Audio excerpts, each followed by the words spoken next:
लिया के मकाम पर दरियाए सिंध का पानी मौजा लियानी में दाखिल हो गया। हजारों एकड़ पर खड़ी फसलें और आबादी लपेट में आ गई। लिया में सैलाबी सूरत हाल के बारे में मजीद बता रहे हमारे नुमाइंदे मोहसिन अदील।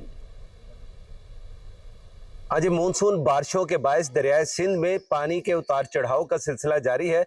मैं इस वक्त मौजा अलियानी में मौजूद हूँ। 3 लाख क्यूसिक का सैलाबी रेला इस वक्त लिया के मकाम से गुजर रहा है। गवर्नमेंट हाई स्कूल अलियानी वाला है जो कि मुकम्मल तौर पर पानी में डूबा हुआ है। इस स्कूल के अंदर 4 से 5 फुट पानी है। 500 से ज्यादा तलबा बताए जाते हैं यहाँ पर जेर तालीम है। जो भी साजो सामान था यहाँ पर महकमा तालीम की जानिब से उसे मुंतकिल कर दिया गया है महफूज मकाम पर। हजारों एकड़ पर खड़ी गन्ने, चावल, कपास और मूंगी, तिल और खसूसन जो है जानवरों का चारा जो है वो शदीद मुतासिर हुआ है। बताया जाता है कि चश्मा बैराज से पानी का इखराज जो है इस वक्त 3,42,000 क्यूसिक है।